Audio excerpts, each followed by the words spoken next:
Vamos orar? Pai, fala conosco pela Tua Palavra e pelo Teu Espírito.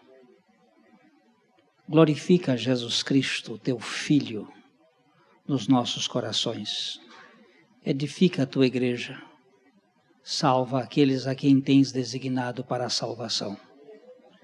E concede-nos a graça de descansar na suficiência do Senhor Jesus. Nós oramos em nome dele. Amém. O Evangelho sem concessão, de David Hunt, tem um artigo de uma pessoa, de um pastor chamado T.A. McMahon. E eu queria que lêssemos antes 2 Coríntios, capítulo 11, versos de 1 a 4, em que há uma advertência do apóstolo Paulo muito pertinente. Quisera eu me suportasseis um pouco mais na minha loucura. Suportai-me, pois, porque zelo por vós com o zelo de Deus, visto que vos tenho preparado para vos apresentar como virgem pura a um só esposo, que é Cristo. Mas receio que, assim como a serpente enganou a Eva com a sua astúcia, assim também seja corrompida a vossa mente e se aparte da simplicidade e pureza devidas a Cristo. Se, na verdade, vindo alguém pregar outro Jesus que não temos pregado, ou se aceitais espírito diferente que não tendes recebido, ou evangelho diferente que não tendes abraçado, a esse, de boa mente, o tolerais. Preste atenção no que o apóstolo Paulo está fazendo aqui. Ele está dando uma espécie de grito. Ele disse: eu estou vendo que vocês estão se envolvendo com outro evangelho, com outro Cristo, com outro Espírito, que não é o da Bíblia. Irmão, eu não estou interessado em qualquer conversa sobre doutrinas que nos dividam. A única coisa que me importa saber é se alguém ama a Jesus. Se ela me diz que ama a Jesus, não me interessa qual igreja frequenta, eu o considero meu irmão em Cristo. Naquele momento, não me pareceu que fosse a hora e o lugar certo para argumentar com a pessoa que me dizia isso. No entanto, eu me senti compelido a fazer uma pergunta a ela antes que a conversa se encerrasse. Quando você fala com alguém que lhe diz amar a Jesus, você nunca lhe pergunta qual Jesus. Após um breve momento de reflexão, tal pessoa me respondeu que nunca faria essa pergunta. Não seria simpática. Sempre que visito alguns amigos de um outro estado, há um homem que me esforço em encontrar. Ele é a alegria em pessoa. Uma das pessoas mais amigáveis que eu já conheci. Mesmo sendo um muçulmano consagrado, ele se declara ecumênico e orgulha-se do fato de compartilhar algumas das crenças, tanto dos judeus como dos cristãos.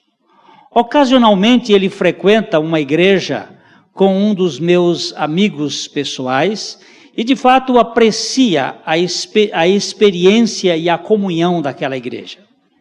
Certa vez, em um restaurante, ele estava expondo o seu amor por Jesus para mim e nossos amigos cristãos e encerrou a sua declaração com as seguintes palavras: se eu pudesse rasgar a minha carne de tal maneira que todos vocês encontrassem o meu coração, vocês saberiam o quanto eu amo Jesus. Os sentimentos que envolveram suas palavras foram impressionantes. Na verdade, é incomum ouvir esse tipo de declaração tão devotada, até mesmo em círculos cristãos. Volto agora para o meu dilema inicial. Eu estava admirando a expressão de amor do meu amigo quando um pensamento preocupante tomou conta de mim. Qual Jesus? Um breve conflito mental aconteceu. Pensei se deveria ou não lhe fazer tal pergunta. Minhas palavras, no entanto, saíram antes da minha mente, que a minha mente tomasse uma decisão. Fale-me sobre o Jesus que você ama. Meu amigo muçulmano não hesitou. Ele é o mesmo Jesus que você ama. Antes de me tornar muito doutrinário com o meu amigo, achei que deveria mostrar-lhe como era importante definirmos se estávamos realmente falando sobre o mesmo Jesus. Eu usei o vizinho dele, que é um grande amigo nosso, como exemplo. Depois de concordarmos sobre nossos sentimentos mútuos, eu comecei a dar uma descrição das características físicas de nosso amigo comum. Ele tem 1,70 m de altura, é totalmente careca, pesa mais ou menos uns 150 quilos e usa um brinco em uma de suas orelhas. Na verdade, eu não pude ir muito longe, pois logo algumas objeções foram feitas. Espere aí, ele tem quase 2 metros. Eu gostaria de ter todo o cabelo que ele tem. E ele é o homem mais magro que conheço. Não pode ser a mesma pessoa que nós estamos falando.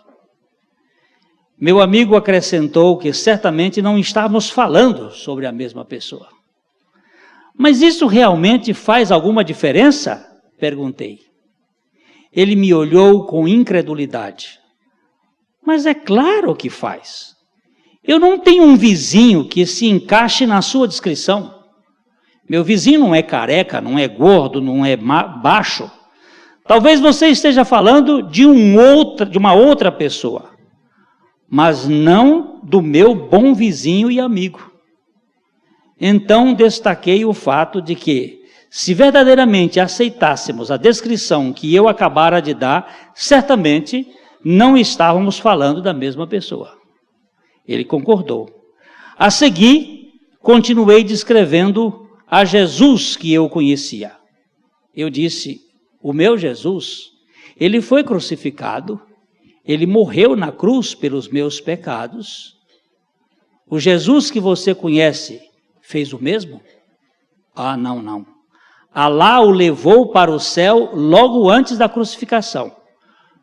Judas é quem morreu na cruz. O Jesus que eu conheço é o próprio Deus que se tornou homem. E o seu Jesus é assim? Ele negou com a cabeça e disse, não, Alá é o único Deus. Jesus foi um grande profeta, mas apenas um homem. A discussão prosseguiu a respeito de muitas características que a Bíblia atribui a Jesus. Em quase todos os casos, meu amigo muçulmano tinha uma perspectiva totalmente diferente do meu Jesus. Mesmo mantendo-se convencido de que ele tinha o ponto de vista correto sobre Jesus, o fato de que nossas convicções contraditórias não podiam ser reconciliadas pareceu reduzir o seu zelo em proclamar o seu amor por Jesus. Qual o Jesus que nós estamos falando? Qual é o Jesus? Hoje não é muito correto falar de determinados pontos de vista. Eu quero seguir aqui um pouquinho. Com muita frequência, as frases parecidas como nós teremos comunhão com qualquer um que confesse o nome de Cristo, estão sensivelmente impregnadas de camuflagens ecumênicas. O medo de destruir a unidade domina os que levam a sério esse tipo de propaganda antibíblica, até mesmo ao ponto de desencorajar o menor interesse em lutar pela fé. Os ensinamentos heréticos sobre Jesus incluem todo tipo inimaginável de ideias sem base bíblica. O Jesus Cristo dos Mormons, por exemplo, não poderia estar mais longe do Jesus da Bíblia. O Jesus inventado por Joseph Smith, que a seguir inspirou o nome da Igreja dos Santos dos Últimos Dias, é o primeiro filho de Elohim, tal como todos os humanos, anjos e demônios são filhos espirituais de Elohim. Esse Jesus mórmon se tornou carne através de relações físicas entre Elohim, o Pai que tinha um corpo físico, e Maria. O Jesus mórmon é meio-irmão de Lúcifer. Ele veio à Terra para se tornar um Deus. Sua morte sacrificial dará a imortalidade a qualquer criatura, incluindo animais, na ressurreição. No entanto, se uma certa criatura individualmente vai passar a sua eternidade no inferno ou em um dos 3 céus, isto fica por conta do comportamento em que a pessoa teve aqui na Terra, inclusive os animais. Tem animais que vão para o céu e outros que não vão porque são maus. O Jesus Cristo das seitas das ciências da mente não é diferente de qualquer outro ser humano. Cristo é uma ideia espiritual de Deus e não uma pessoa. Jesus nem sofreu nem morreu pelos pecados da humanidade porque o pecado não existe. Ao invés disso, ele ajudou a humanidade a desacreditar que o pecado e a morte são fatos. Essa é a salvação ensinada pela ciência cristã. Os testemunhas de Jeová também amam a Jesus, mas não o Jesus da Bíblia. Para eles, antes de nascer nesta terra, Jesus era Miguel, o arcanjo. Ele é um Deus, mas não o Jeová. Quando Jesus deles tornou-se um homem, parou de ser um Deus. Não houve ressurreição física de Jesus, do Jesus dos testemunhos de Jeová. Jeová suscitou o seu corpo espiritual, concedeu os seus restos mortais e agora, novamente, Jesus existe como o arcanjo Miguel. A Bíblia promete que ao morrer um crente em nosso Senhor e Salvador Jesus Cristo, a pessoa imediatamente estará com Jesus. Com o Jesus deles, no entanto, somente 144 mil testemunhas de Jeová terão esse privilégio, mas não depois da morte, porque eles são aniquilados quando morrem. Ou seja, eles passarão um período indefinido num estado inativo e inconsciente. De fato, deixam de existir. Nenhuma comunhão com o Jesus bíblico. No entanto, é inquebrantável e eterna a ideia de que amam a Jesus. E por aí vai. Ele vai descrevendo o Jesus da ciência moderna, o Jesus do sectarismo, o Jesus desse, daquele lugar. Este é o Jesus da Bíblia? O Jesus da Bíblia morreu. O Jesus da Bíblia ressuscitou. O Jesus da Bíblia é o Jesus da graça. Como é que essas ideias vão entrando? Vagarosamente. Colossenses, capítulo 1, é a carta em que Paulo estava mostrando como essas diluições iam entrando na igreja. Vocês conhecem a história das rãs que foram colocadas dentro de um recipiente e que foi sendo aquecido vagarosamente aquele ambiente de água, quase de modo imperceptível. As rãs são animais percilotérmicos, ou seja, a mudança de temperatura varia como varia a temperatura do ambiente. Não são como nós que somos homeotérmicos, temos a mesma temperatura. Então, cientistas puseram as rãs num ambiente e começaram a esquentar a água levemente, de modo imperceptível. E foram aquecendo e aquecendo, e a água chegou numa temperatura que as rãs tiveram o sistema nervoso delas comprometido. E quando quiseram reagir, já não podiam mais, porque estava lesado o sistema nervoso. E foram cozidas sem esboçar a mínima reação. Se você tivesse pegado uma rã aqui fora e jogado numa água quente, ela ia dar um pulo logo, mas o calorzinho vagaroso, bem lentinho, bem devagarzinho, não foi percebido.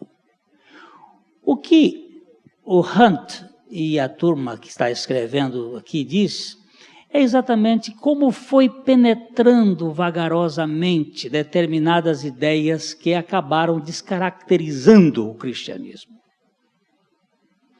Ele começou, o judaísmo quis botar, Jesus disse, não se põe remendo novo em vestido velho. Não se põe vinho novo em odres velhos. Jesus já foi muito claro. Mas eles quiseram perpetuar aquele sistema. Começaram a influenciar. Aí vieram os místicos, também com suas ideias, e quiseram colocar o seu dedinho.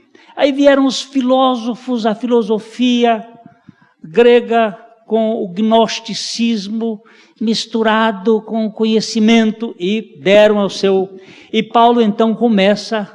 Ele percebeu pela revelação do Espírito Santo que a igreja dos Colossenses estava iniciando o processo de cozimento. E escreveu a carta para combater esta heresia que vinha sorrateiramente penetrando. E ele começa então fincando alguns alicerces no início, que é mostrando como foi que surgiu. Vamos ler aqui do 3, capítulo 1, do 3 até o versículo 8. Vamos ler esse texto. Damos sempre graças a Deus, Pai de nosso Senhor Jesus Cristo, quando oramos por vós. Desde que ouvimos da vossa fé em Cristo Jesus e do amor que tendes para com todos os santos, por causa da esperança que vos está preservada nos céus, da qual antes ouvistes pela palavra da verdade do Evangelho, que chegou até vós, como também em todo o mundo está produzindo fruto e crescendo. Tal acontece entre vós desde o dia em que ouvistes e entendestes a graça de Deus na verdade, segundo fostes instruídos por Epáfras, nosso amado conservo, e quanto a vós outros, fiel ministro de Cristo, o qual também nos relatou do vosso amor no Espírito. Até aqui, Paulo está fazendo uma declaração de gratidão a Deus. E ele está dizendo que ele dava graças a Deus Pai de nosso Senhor Jesus Cristo, foi logo identificando. Deus Pai de nosso Senhor Jesus Cristo, que realizou uma obra na vida daquelas pessoas, concedendo fé para Jesus, amor para com todos os santos, por causa da esperança que estava reservada como tesouro no céu. Não era uma esperança volúvel, não era uma esperança que se dissipa com qualquer coisa. Que chegou, ele diz aqui, que no momento em que eles ouviram a palavra da verdade do Evangelho, hoje nós tratamos no primeiro culto dessa expressão, a verdade da palavra do Evangelho. Que Evangelho? Paulo está dizendo ali em 2 Coríntios, quando nós lemos, que se alguém vos fala de um outro Evangelho, de um outro Jesus, Glênio, lá se fala do Evangelho, lá se fala de Jesus, mas que Jesus e que Evangelho? O que é o anticristo? É um princípio que quer se colocar no lugar de Cristo. E qual é a forma que mais se assemelha?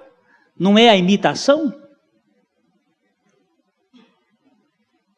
Então nós precisamos ter cuidado, porque qualquer coisa que nos distraia deste Jesus que morreu, que nos levou a morrer, que ressuscitou e que nos deu a vida dele, é falso.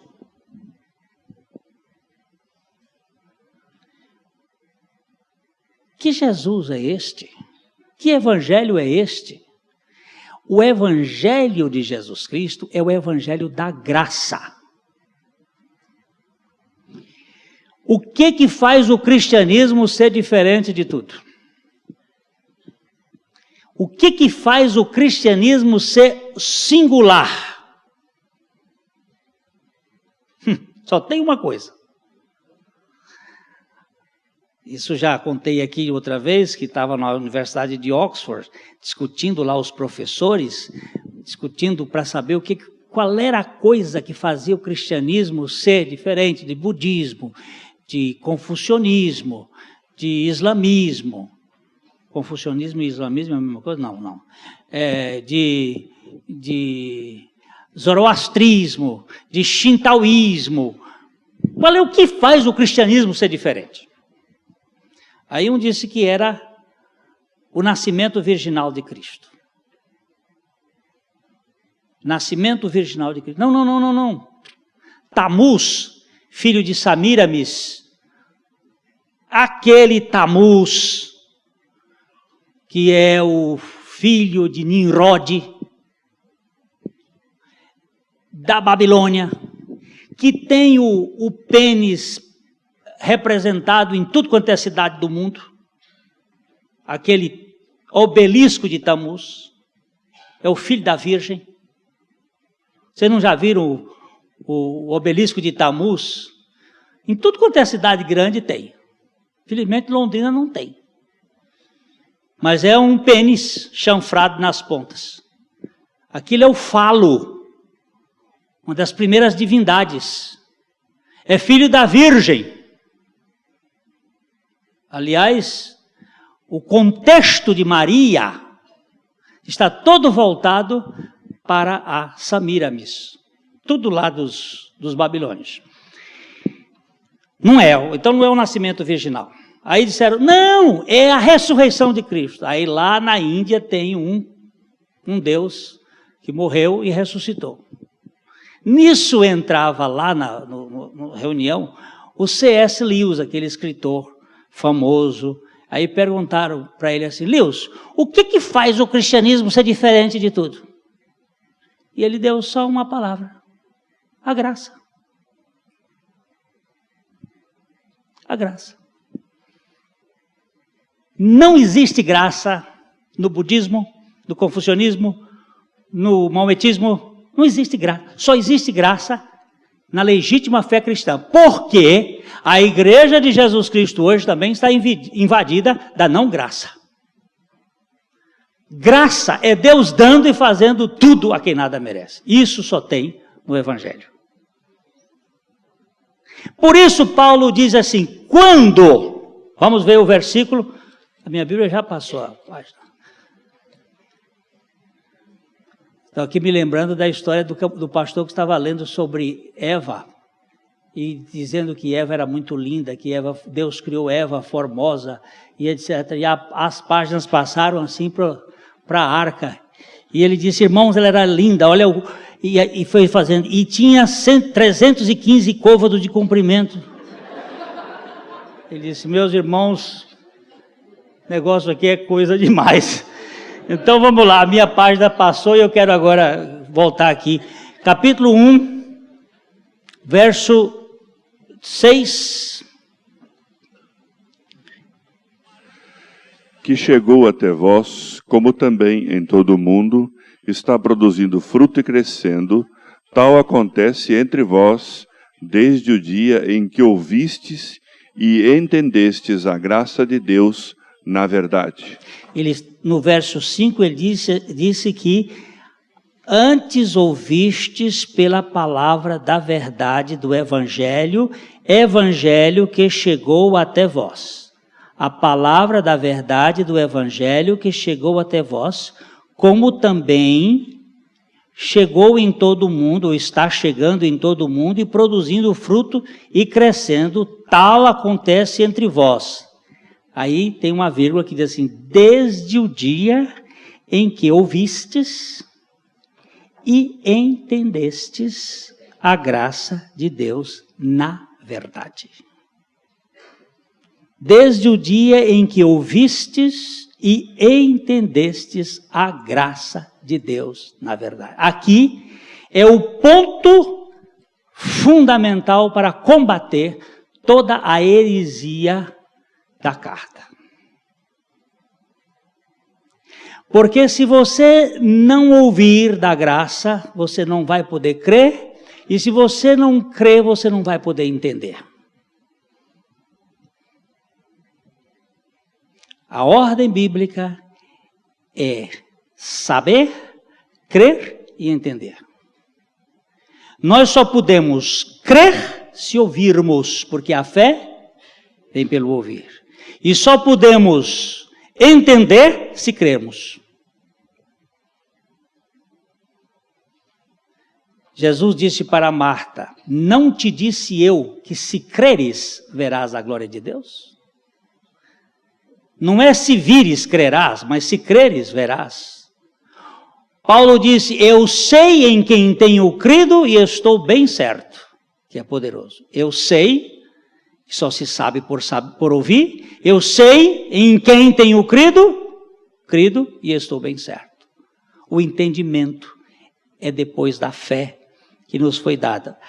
Quando você ouve e entende a graça, aí começa a crescer, a prosperar. O cristianismo é a encarnação da graça. Domingo retrasado, ou domingo passado, porque domingo passado pregou aqui na nossa igreja o irmão Eliseu Apablasa. Domingo retrasado eu falei uma coisa que nos evangelhos não havia a palavra graça. Eu cometi um equívoco. Jesus nunca falou da palavra graça. Não é que nos evangelhos não existe a palavra graça. Nos evangelhos não existe a palavra esperança. Não existe nenhuma vez a palavra esperança nos evangelhos. Jesus nunca falou de graça. Por que ele nunca falou de graça e por que não tinha esperança nos evangelhos? Porque Jesus é a manifestação viva. Não tinha esperança porque esperança que se vê não é esperança. Ele nunca falou de graça porque ele é a encarnação da graça. João capítulo 1, versículo 14, mostra claramente que Jesus Cristo é a encarnação da graça. E o Verbo se fez carne e habitou entre nós, cheio de graça e de verdade.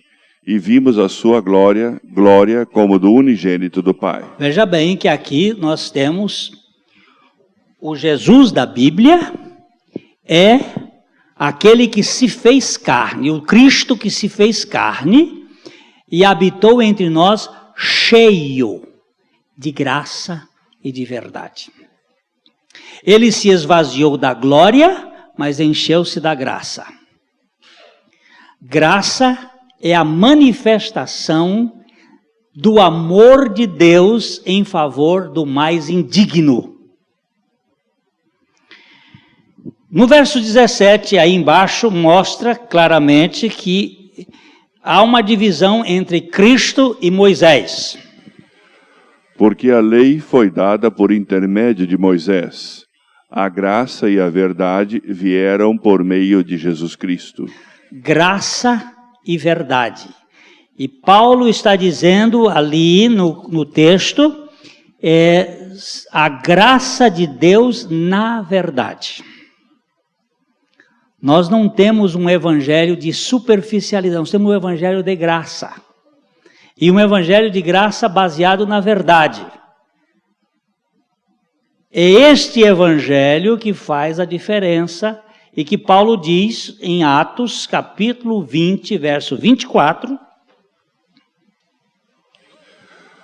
Porém, em nada considero a vida preciosa para mim mesmo, contanto que complete a minha carreira e o ministério que recebi do Senhor Jesus para testemunhar o evangelho da graça de Deus. Presta atenção. Não considero a minha vida preciosa para mim mesmo, contanto que complete a minha carreira e o ministério que recebi do Senhor Jesus para testemunhar o evangelho da graça de Deus. O evangelho da graça de Deus significa que Jesus fez tudo em favor do homem mais indigno.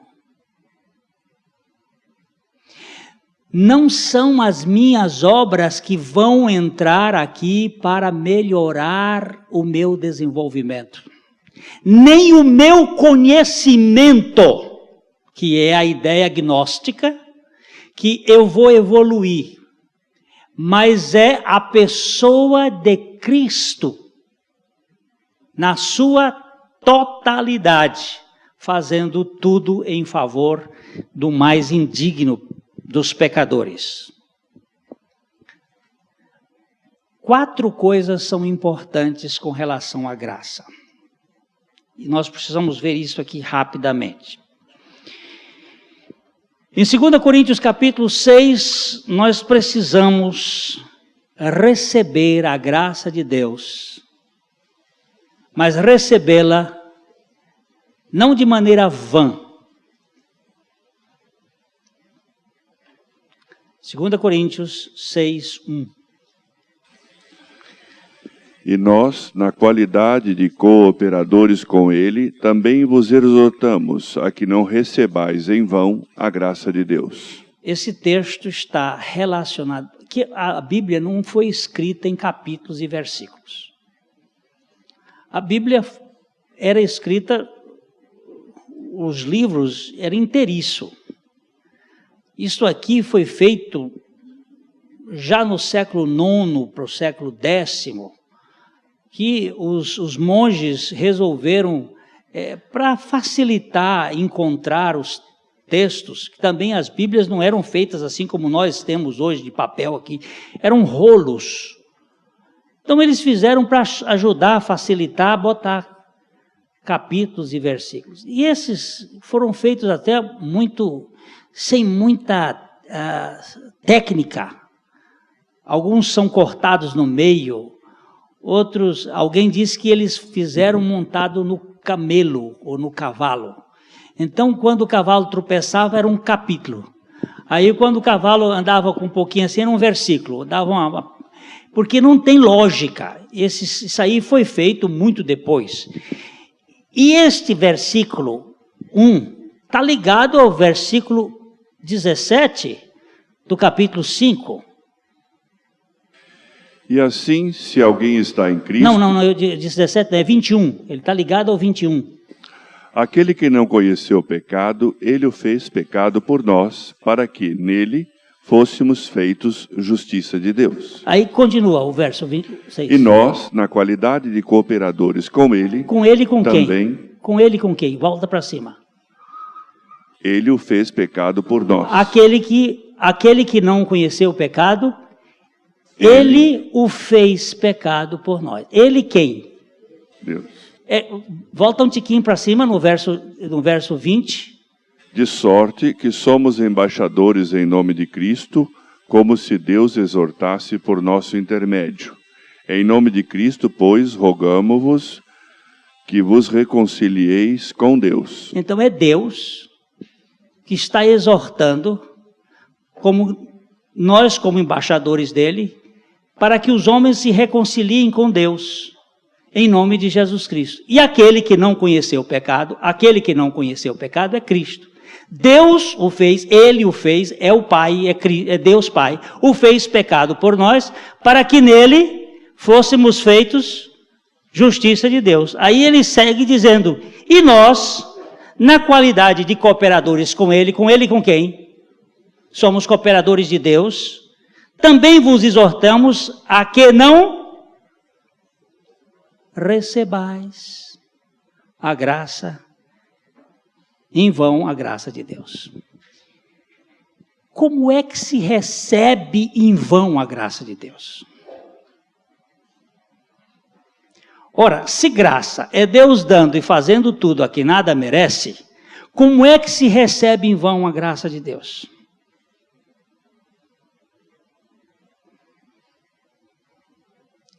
Se graça é para quem não tem nenhum mérito, como é que se recebe em vão a graça de Deus? O Renan disse, se apresentando com mérito. Tentando conquistar a graça.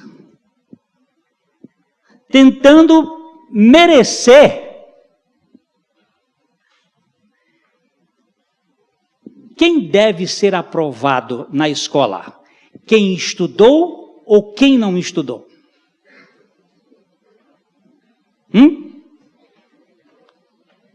Isto é quem estudou. Quem deve ser aprovado no reino de Deus? Quem pecou ou quem não pecou? Eu vim buscar e salvar o perdido. Quanto mais perdido, mais credenciado para a salvação. Por que prostituta chega primeiro no reino dos céus do que fariseu?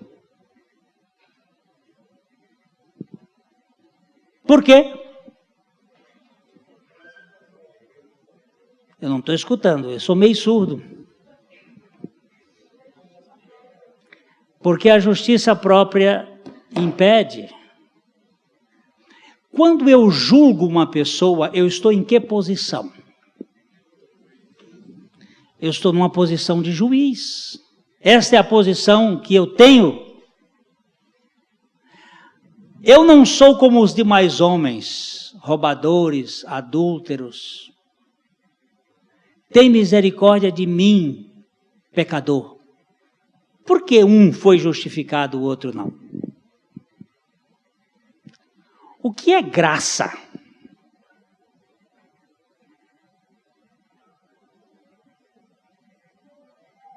A minha esposa estava me contando que ela viu uma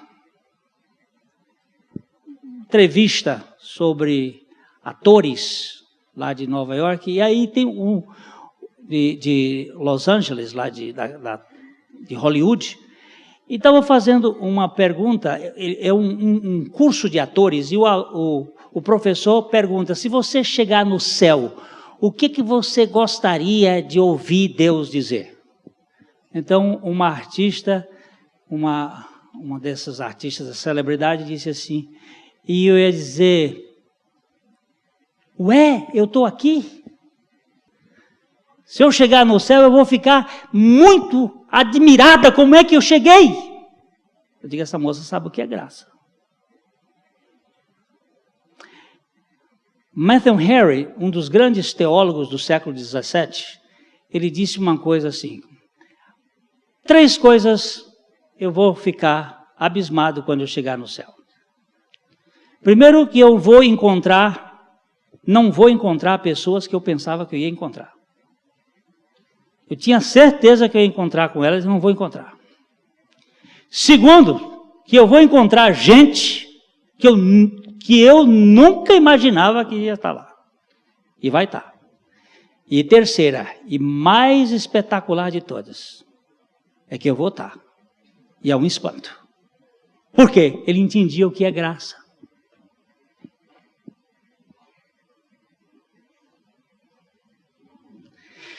O irmão Eliseu Apablaza disse uma coisa domingo passado muito interessante. Quando Jesus recebeu a notícia que Lázaro estava para morrer, ele não quis ir.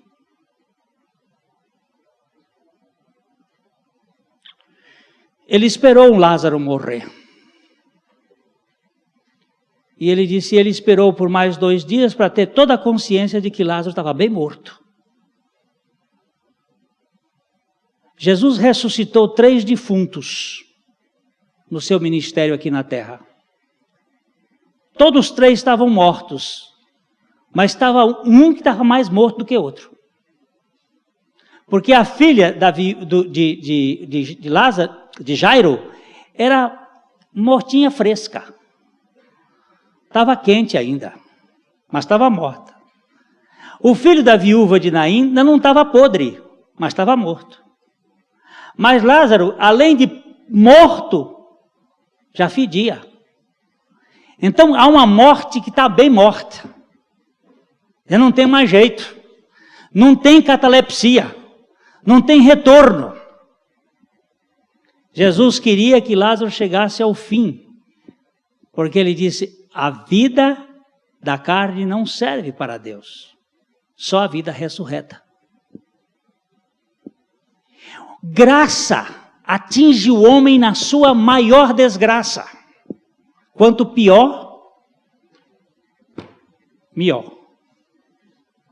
Dizia o irmão Tatinho, o varredor do colégio do pastor Jader, meu sogro. Ele dizia, pastor Glenn, eu já descobri que para Deus, quanto pior, melhor. Ora, que teologia profunda. Toda pessoa que se acha um pouquinho boa, precisa ir para o fundo do poço. Não está na hora. Às vezes nós queremos, vamos lá, não está na hora, não morreu, deixa feder, deixa apodrecer, deixa desenganar de si mesmo. Porque quando chegar nesse ponto, não tem outra opção, é a graça de Deus fazendo a obra. Você já chegou no fim de você mesmo? Você já chegou no fim para ver? Eu tenho, graças a Deus, que o Senhor tem me permitido ver a sujeira, a fealdade, a lama da minha natureza. E ao mesmo tempo que Ele tem permitido ver isso, Ele tem me permitido ver a dimensão da sua graça. Isto é muito precioso. Receber a graça de Deus em vão é tentar contrapor com os méritos, com as qualidades, para que você possa dizer assim, não, eu recebi, eu mereci a graça de Deus. O pastor Thomas falou hoje de manhã, disse que se você no céu disser assim, Deus fez 99,999%, mas eu fiz 0,001%. Você ia dizer assim, tenho um méritozinho. Mas no reino de Deus, quando você entende a graça, aí você entende o que é o Evangelho. Segunda coisa que é importante nesse processo é Atos 13:43, mostrando a necessidade que há de cada um de nós de perseverar na graça de Deus. Despedida a sinagoga, muitos dos judeus e dos prosélitos piedosos seguiram Paulo e Barnabé, e estes, falando-lhes, os persuadiam a perseverar na graça de Deus. Eu estou dizendo aqui que havia na sinagoga judeus e prosélitos. Prosélito é uma pessoa que não é judia, que é transformada em judeu pela circuncisão, pelo ritual. E que Jesus disse que eles eram 2 vezes mais filhos do inferno do que os judeus.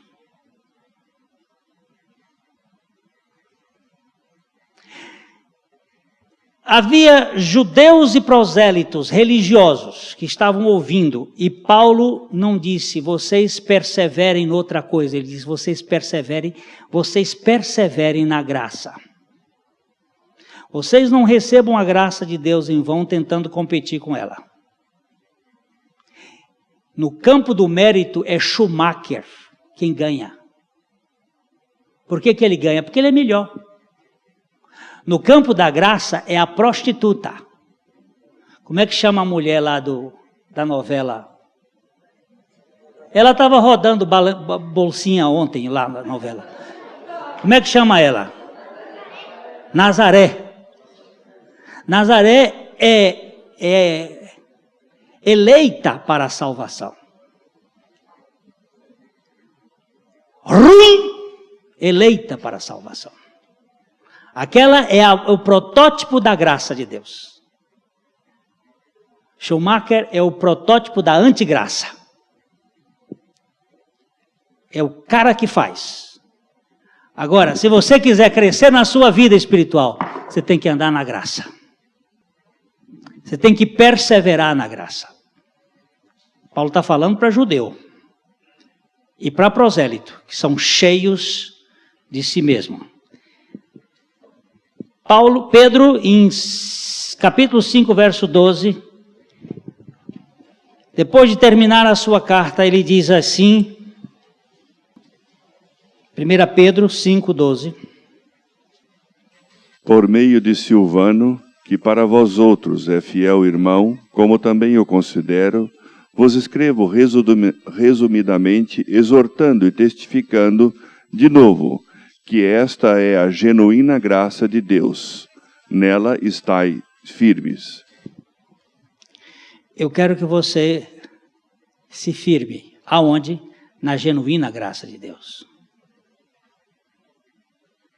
As pessoas mais gostosas de se conviver neste mundo são as pessoas que se alimentam da graça, que vivem na graça, que esperam na graça.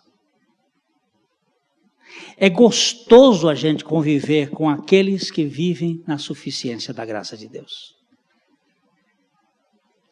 É insuportável você conviver com um legalista, com um moralista, com um perfeccionista. Ele vive apertando na unha os defeitos, criticando, murmurando, reclamando.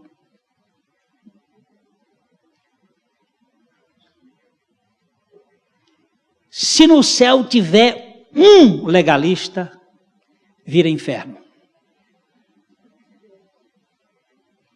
Viver com pessoas críticas é insuportável. Eu sei disso. Porque eu vivia comigo. Agora, a graça de Deus, nós precisamos estar firmes nela, dependente desse Deus da graça. Graça não é permissividade, mas é o Deus que restaura na queda e no fracasso. Homens falhos. 2 Pedro capítulo 3, verso 17. Vamos ler os 17 e 18. Vós, pois, amados, prevenidos como estáis de antemão, acautelai-vos. Não suceda que, arrastados pelo erro desses insubordinados, descaiais da vossa própria firmeza. Antes, crescei na graça e no conhecimento de nosso Senhor e Salvador Jesus Cristo. A Ele seja a glória, tanto agora como no dia eterno. Eu peço licença à sua observação. Não é crescer no conhecimento de nosso Senhor Jesus Cristo e na graça. É crescer na graça e no conhecimento de nosso Senhor Jesus Cristo. Não mude a ordem, porque você não vai conhecer o Senhor Jesus Cristo sem conhecer a graça. Quando ouvistes e entendestes a graça, a coisa começou a crescer no meio de vocês. Isso é que Paulo está dizendo. Se nós não tivermos a revelação do Espírito de Deus, do que é graça, simplesmente não vai funcionar a nossa vida espiritual. Pode funcionar a religião, pode funcionar a igreja, pode funcionar o sistema, mas não vai funcionar a vida espiritual, que é inteiramente produzida pela graça de Deus. Não confunda a graça de Deus com esforço humano, mas não confunda uma graça paralítica. Ela tem ação, só que a ação é a ação de Deus em nós, fazendo em nós e por nós. Terminando, 1 Coríntios 15, 10. Mas, pela graça de Deus, sou o que sou, e a sua graça que me foi concedida não se tornou vã. Antes, trabalhei muito mais do que todos eles. Todavia, não eu, mas a graça de Deus comigo. Não há uma graça paralítica. Aliás, eu não vou parar aqui, não. Quero citar mais um texto. Capítulo 12 de Hebreus, verso 15. 14 e 15.